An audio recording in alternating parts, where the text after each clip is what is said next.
Punch-Out is one of Nintendo's smaller video game franchises, but it still has a soft spot in the hearts of many gamers. Most people know the cartoony boxing series for its games on Nintendo's home consoles, but it actually started out in the arcades.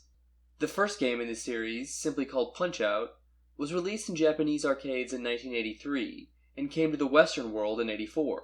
The single-player game was produced by Genyo Takeda, who had been working for Nintendo since 1972. In 1975, he made their first ever arcade title called EVR Race, assuming you don't count Laser Clay Shooting System. Takeda would go on to create the Star Tropics series in 1990, and was even one of the main developers behind the Nintendo Wii. Punch-Out was the first game to have music composed by Koji Kondo, who eventually made some of gaming's most iconic soundtracks, including NES games Super Mario Bros. And The Legend of Zelda. The arcade game has you playing as a green wireframe boxer that fights colorful characters such as Bald Bull, Glass Joe, Mr. Sandman, and Piston Hurricane, all of whom go on to appear in later installments. There were also two fighters that were never seen from again, Pizza Pasta and Kid Quick. The characters were actually designed by gaming legend Shigeru Miyamoto, and his creations Mario, Luigi, and Donkey Kong show up as audience members. The cabinet itself was a bit unusual in that it actually had two 19-inch screens arranged vertically.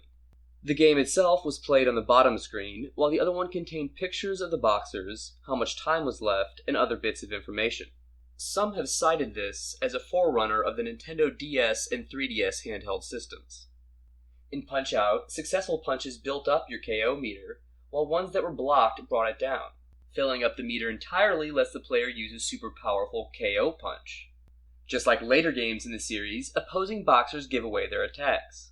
However, in this entry, this happens when their eyes turn yellow. Also released in 1984 was an installment in Nintendo's Game & Watch line of electronic handhelds called Punch-Out in the United States, but Boxing elsewhere. It really just seems like a generic boxing game with the Punch-Out name slapped on. The original arcade game got a full-fledged sequel that hit Japan in 1984 and came out in the US in 1985. It was titled Super Punch-Out and again went with the two-monitor setup. Like in the first game, the player character was unnamed, and he was still a green wireframe boxer. Several new characters that would become series staples were introduced in this game. These include Super Macho Man, who would later appear in the NES, Super Nintendo, and Wii games, Bear Hugger, Great Tiger, and Dragon Chan. There was also the new Russian boxer Vodka Drukensky, who after this game was known as Soda Popinski in order to be more family-friendly. Genyo Takeda returned to produce and direct, and of course Nintendo published and developed the title. There was also a knockoff version called Frank Bruno's Boxing, released for the home computers Commodore 64, Amstrad CPC, and ZX Spectrum.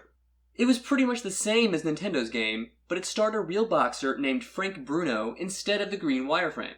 The next year, in 1985, the team behind Punch-Out released an arcade game called Arm Wrestling that's considered to be a spin-off of the series. It doesn't have any of the same characters, but it was developed by Genyo Takeda and featured the two-monitor setup of the previous games. In 1987, the series hit home consoles for the first time, but the release history of the NES game is a bit complicated. On September 18, 1987, it hit Japanese shelves under the title of Punch-Out for the Famicom console. Then, on October 18th, the game came to North America as Mike Tyson's Punch-Out. It was later re-released in Japan in November with Mike Tyson's name attached, and came to Europe that December. In 1990, Nintendo lost the rights to Mike Tyson's name, so they made yet another version called Punch-Out for North American and European gamers. For these games, Tyson was replaced by a character named Mr. Dream. Nintendo also published the NES game on their Virtual Console for the Wii in 2007, and it would eventually appear on the 3DS and Wii U as well. The console version is similar to the arcade game, with a few key differences. The green wireframe boxer is gone, and instead he's just short enough that the player can see their opponent over him. This was the first game where the protagonist had his name Little Mac, and the NES game had cutscenes and a plot as well. Furthermore, Mario was no longer an audience, but instead served as a referee. Many new characters were introduced, such as the Spaniard Don Flamenco, who skipped the sequel on Super Nintendo, but would come back for the Wii game. One of my favorite characters from the series, King Hippo, first showed up in Mike Tyson's Punch-Out. As his name suggests, he's a very large boxer and his appearance is quite comical. Like Flamenco, King Hippo did not appear in this game's sequel, but was featured in Punch-Out on the Wii. There was also Piston Hondo from Japan and Von Kaiser from Germany. Plus, returning characters were included such as Bald Bull, Glass Joe, and Soda Popinski. Mike Tyson's Punch-Out even introduced Doc Lewis, Little Mac's trainer. Takeda directed again, and the producer was Minoru Arakawa, who was the founder and president of Nintendo of America, as well as the one who gave Mario his name. In 1992, a game was published called Power Punch 2, despite there being no Power Punch 1. It was originally going to be called Mike Tyson's Intergalactic Power Punch and was intended as a sequel to Mike Tyson's Punch-Out. However, Tyson was charged with rape during the development, so they understandably went in another direction. The next official game in the series was made in 1994 for the Super Nintendo Entertainment System and was called Super Punch-Out, just like the second arcade game. It came out in September 1994 for North Americans and January of 1995 in Europe, but wasn't available in Japan until 1998. You can also buy the game on the Virtual Console for both the Wii and Wii U. Super Punch-Out got decent reviews as Game Informer scored it a 4 out of 5 and IGN gave it an 8. Several characters return, presumably including the protagonist Little Mac, although in this one he has blonde hair.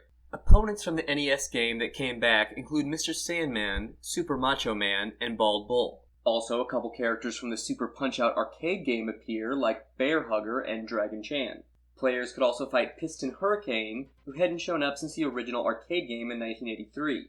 Characters like Bob Charlie, Nick Bruiser, Gabby J, and others were introduced in the Super Nintendo version.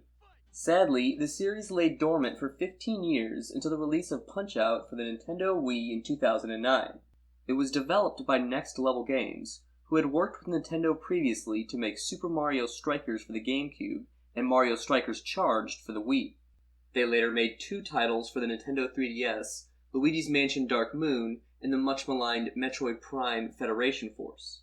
The Wii version's gameplay is very similar to the previous games, as you are still Little Mac dodging and ducking punches while trying to figure out your opponent's pattern. Many fan favorites return, such as King Hippo, Bald Bull, and Glass Joe, and the only new character created for this game was Disco Kid. However, if you got far enough, you could fight the Nintendo icon Donkey Kong. This role was originally filled by Princess Peach, but supposedly Nintendo did not want to encourage violence towards women. The reviews were generally quite good. It earned a score of 86 on Metacritic, and Game Informer gave it a 9 out of 10. Next Level Games even made a WiiWare spin-off called Doc Lewis's Punch-Out that was only available as a downloadable title. In my opinion, Punch-Out on the Wii did a great job of staying true to the originals while still modernizing the franchise. The characters are full of personality and well animated, and the cartoony cel-shaded graphics look great. Like its predecessors, it's challenging, but in a fair way that makes you feel very satisfied when you finally knock out your opponent. The revival of this series got many fans' hopes up for another game on Nintendo's next home console, the Wii U. However, this never happened, as Punch-Out was one of Nintendo's many smaller franchises that didn't get an entry on the Wii U, such as Metroid and F-Zero. This may have been because the console drastically underperformed compared to expectations. Nonetheless, the series was represented in a big way on the Wii U, as Little Mac became a playable character for the 2014 game Super Smash Bros. For the Wii U and 3DS. He had previously been in the Wii version as an assist trophy, which is an item players can use to summon a character to fight for them. There was even a Punch-Out stage in the Wii U and 3DS versions called Boxing Ring. In Smash, Little Mac is considered to be very good on the ground, but not so much in the air, and isn't great at getting back onto the stage. He can also do a Star Punch, just like in his games. As a callback to the earliest Punch-Out titles, Little Mac has an alternate costume where he appears as a green wireframe. He's unique in the Smash Bros. Series as he shows damage by having bruises on his face. Also, Nintendo released interactive figurines for many of their characters called Amiibos, and Little Mac was lucky enough to get one. Hopefully, the inclusion of Little Mac in Smash shows that Nintendo considers Punch-Out to be an important series and is planning a game for their next console called the Nintendo Switch.